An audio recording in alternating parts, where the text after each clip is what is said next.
It is a region of France for all pleasures. Beautiful countryside, great food, and home to the king of wine. Even without the popping of corks, there is much to discover in this historic corner of the largest country in Western Europe. Hello, I'm Don McGowan. Welcome to Champagne-Ardenne.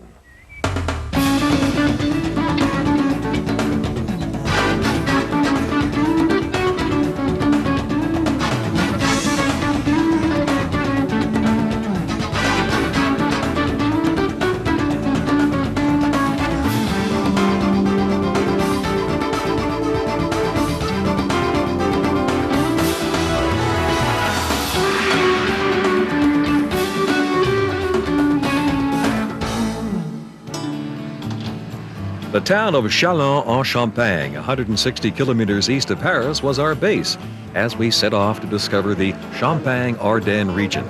We did not have champagne at breakfast. A taste of the bubbly will come later. Once the capital of the region, Châlons-en-Champagne has pleasant canals, fine churches, and old bridges. For a working-class town, it has its share of architectural treasures. Over the years, the town has restored its half-timbered houses, which gives the community a timeless appeal. Auvillers. With nice views of vineyards and the Marne Valley, this charming little village is an important site in the history of Champagne. You might say the fizz started here.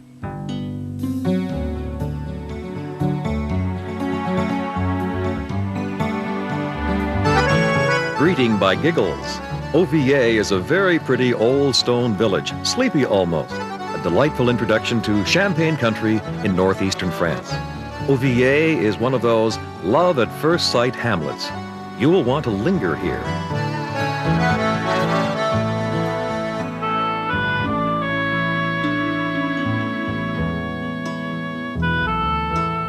Dotted with red roofs, the village has lovely views of the Marne Valley, one of the most pleasant in France. The vineyards form a long, fresh, and green sight that becomes familiar each day while strolling through small villages like Auvillers. Local gardeners are inspired by Champagne. This hedge has been pruned and shaped like a cork. Now, if we can only find the bottle. The village looks out across the rolling chalk hills and vines that produce the region's bubbles, the most famous wine in the world. As you wander through Auvillers, you discover the village claims a simple monk as a favorite son.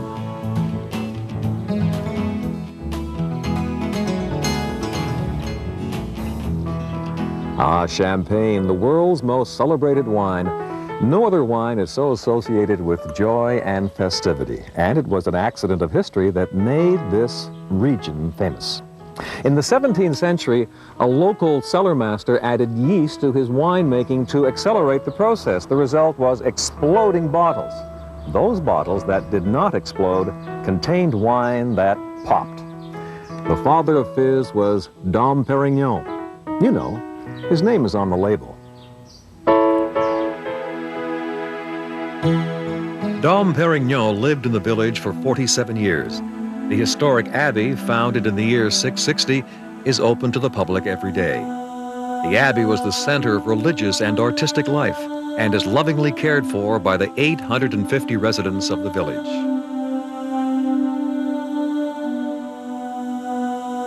For the visitor passing through briefly, it is a place for quiet reflection. Dom Perignon was buried here in 1715. If you enjoy a glass of bubbly, this is the only place in the world to discover new champagnes and new flavors. Simply follow the 7 champagne routes. The signs are clearly marked.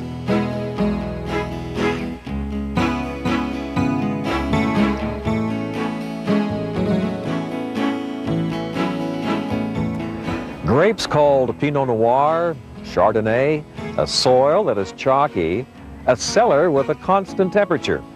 The secrets to making champagne are above and below the ground.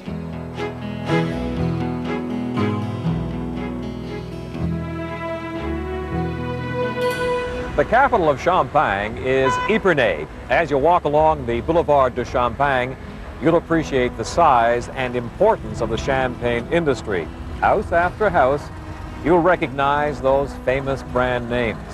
And beneath the streets of this town, 90 miles of tunnels and cellars storing champagne. If it weren't for the traffic, you could hear the fermenting. Epernay, located in the heart of the vineyards, is a perfect departure point for trips into the Marne Valley and its neighborhood. The town has a wealthy aura with busy streets running by grand 19th century buildings.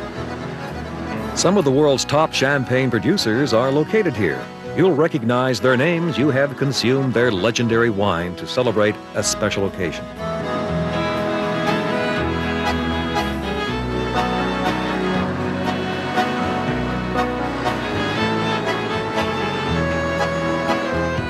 The famous Champagne Houses welcome visitors for tours of the cellars where the wine acquires its sparkle. Each Champagne House is distinct, from the cellars to the wine-related artifacts, to the tasting at the end of your tour. Visiting hours vary from house to house, so check with the town's tourist office for times and walking guides. For the true devotee, there is a Champagne Museum. And ever-watchful Dom Perignon. Coming up next, the pop and the taste, centuries of tradition, and dining in Champagne-Ardenne.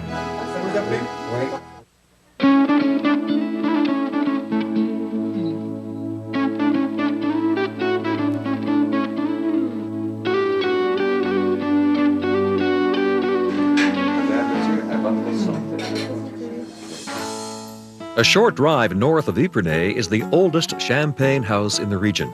Ruinart is a large, distinguished producer of champagne on the outskirts of the city of Reims. In the cellars, I met up with my guide, Jennifer Mansou.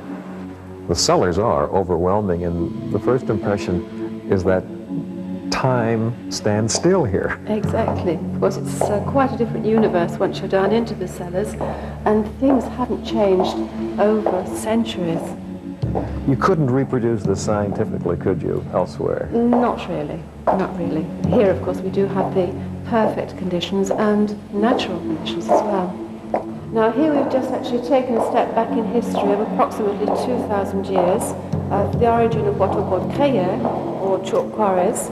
And obviously, at that time, it had nothing whatsoever to do with champagne wine, but was merely to extract blocks of chalk. This is really now a historical monument, isn't it? Yes, and these are the only crayères, or chalk quarries, listed as historic monuments in the Champagne area. Now, Jennifer, what is it about chalk?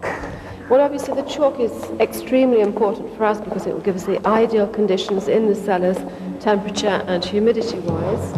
It will also help to regulate heat and moisture in the vineyards and, of course, give all the specific characteristics to our wines.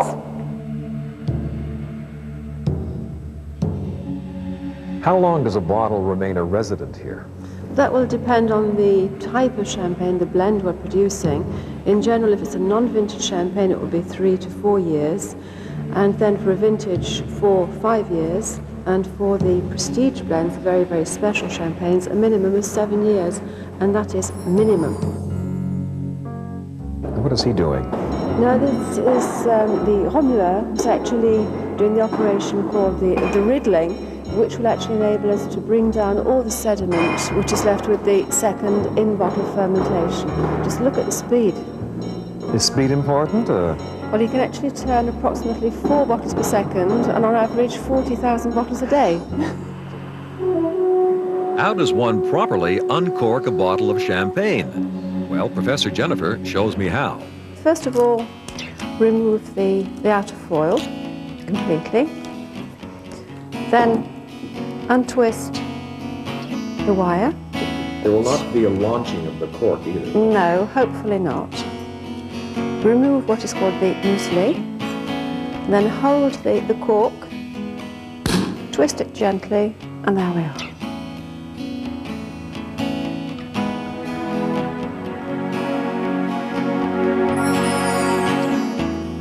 Well, here's to lovers of champagne everywhere. All over the world. Cheers.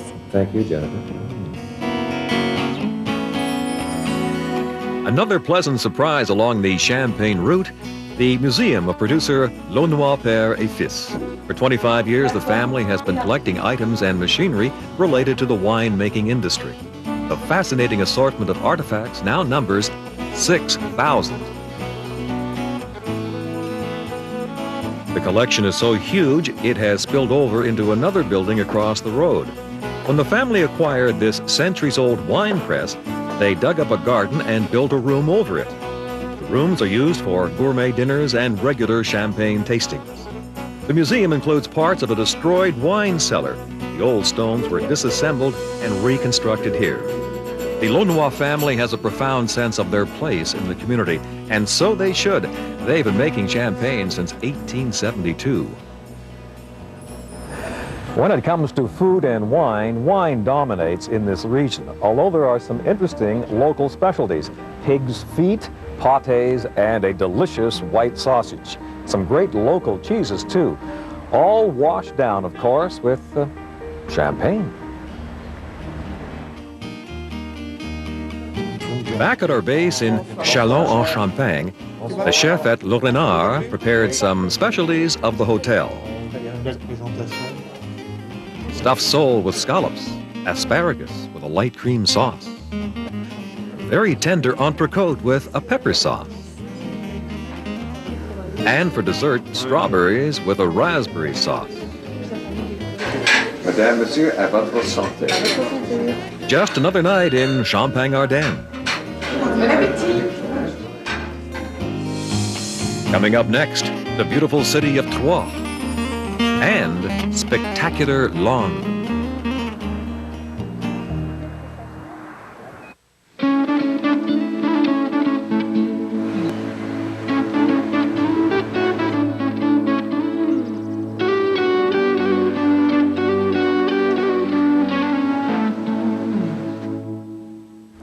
It is the ancient capital of Champagne, and with its Renaissance architectural gems, it is a must-see.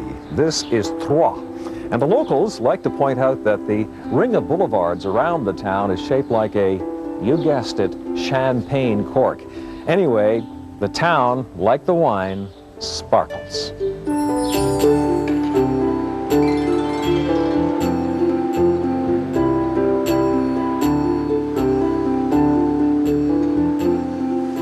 Troyes is a city of the arts. Visitors enjoy the wonderful 16th century half-timbered houses lining the pedestrian streets. This attractive city is people-friendly. Many of the old narrow streets and alleys are closed to vehicles. You will feel comfortable exploring Troyes on foot. The city center has been beautifully preserved. At the tourist office, you can book a guide. There are daily theme visits and organized evening strolls.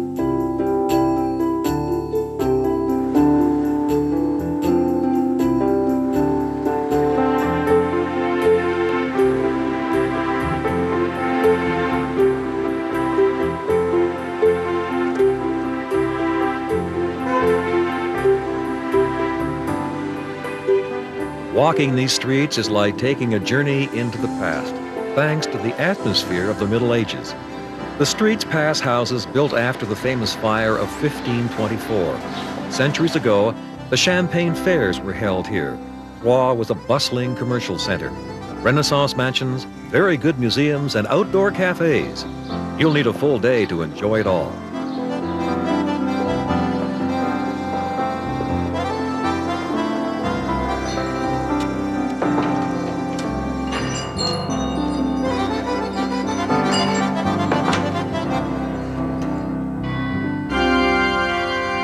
Troyes is a city of churches. The oldest is St. Madeleine's Church, especially famous for its triple-arched rood screen, which is unique in France. The church dates from the mid-12th century, built in the late Roman and Gothic style. The stained glass windows are considered among the most beautiful examples from the Champagne School of Artisans.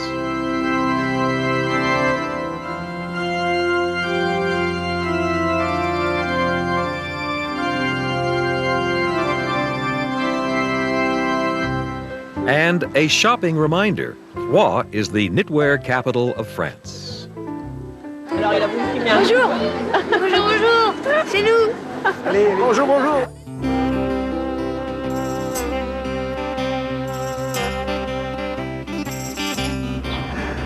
Ah, yes, a place that time forgot. Langres is a fortress city with a complete medieval wall. On a spectacular site, the city was not as heavily damaged during World War II as many of its neighboring communities.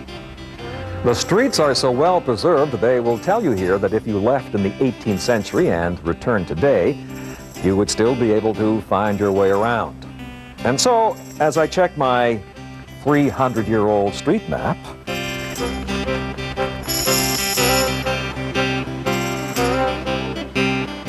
Looking out over the Marne and Bonnel valleys, Langres was once called the highest town in the kingdom. Rich in history, the Gauls occupied this stronghold, then came the Romans. Today, Langres is a splendid city whose architectural inner core is protected for future generations.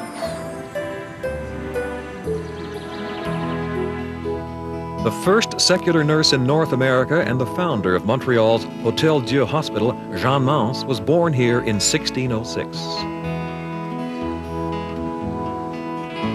Around every corner in Langres, there are intriguing discoveries. The Renaissance House has one of the most attractive facades in the city. The garden is accessible through a long side corridor. And you can rest in the peaceful courtyard.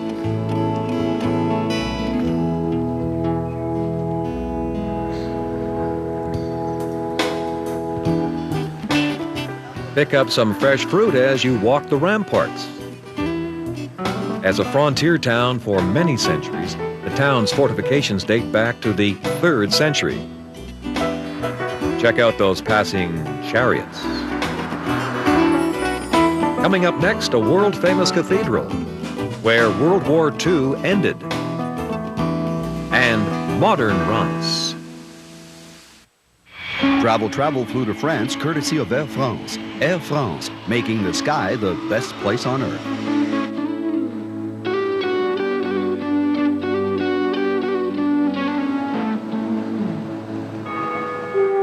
They come from all over the world to see it. The great cathedral, 146 kilometers northeast of Paris, in the city of Reims. The English pronounce it Reims.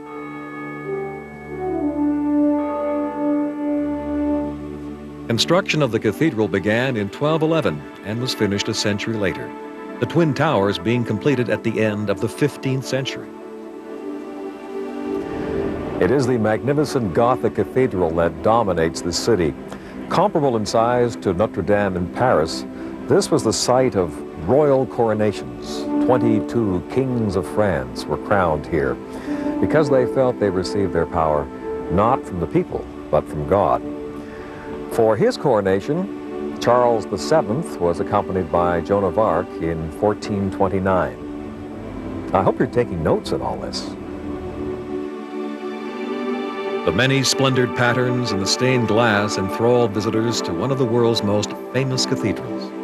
Following World War I, restoration of the cathedral was funded largely by the American industrialist John D. Rockefeller.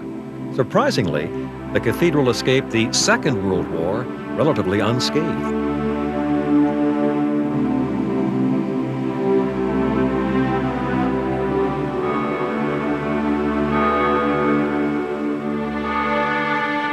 The cathedral soars high above the surrounding homes. Lovers of art and architecture admire the Cathedral of Notre Dame in Reims as one of the most beautiful examples of Gothic architecture, a truly memorable site in Champagne-Ardenne.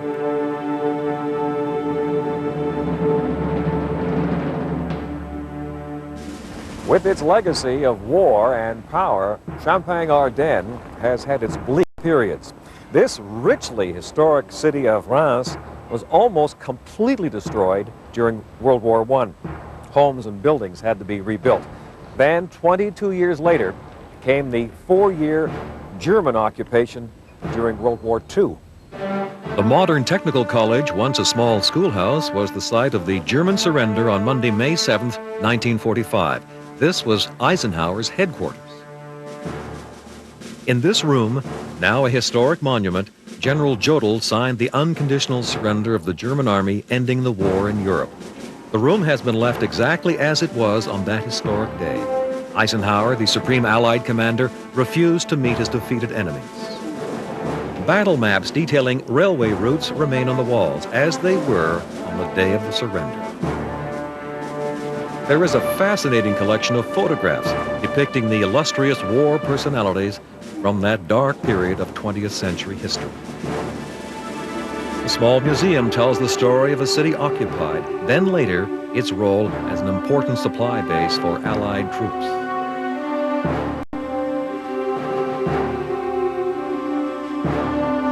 The Museum of the Surrender is open daily except Tuesday from 10 a.m. to noon and 2 p.m. to 6 p.m. Now for modern-day Reims, or Reims. The city of 185,000 is in the center of a wine-growing district, and several important champagne houses are located here. It's not that I don't appreciate street maps, but when I can, I like to hire a personal guide. André Lacause is a school teacher. He gave me a good introduction to his city.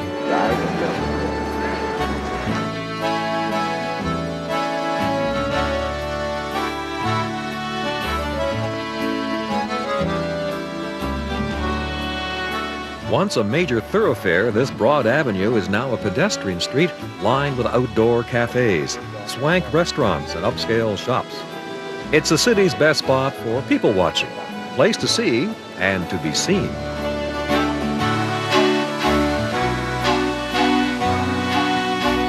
As for shopping, take home a bottle of you-know-what and celebrate your visit to France.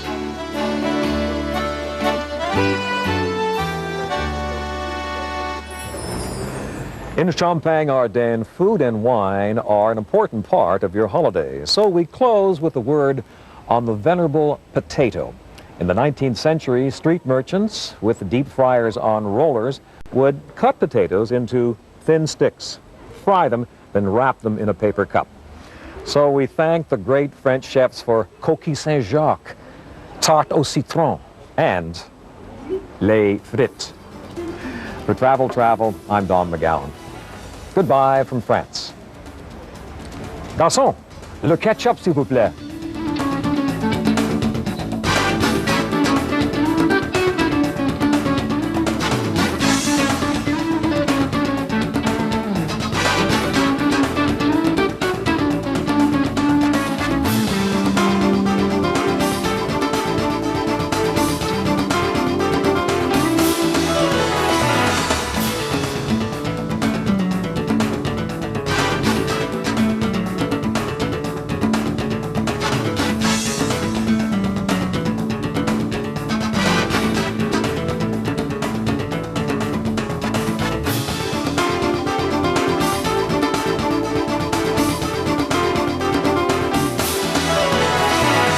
Don McGowan's wardrobe provided by Henry Marks, located on Drummond Street in Montreal.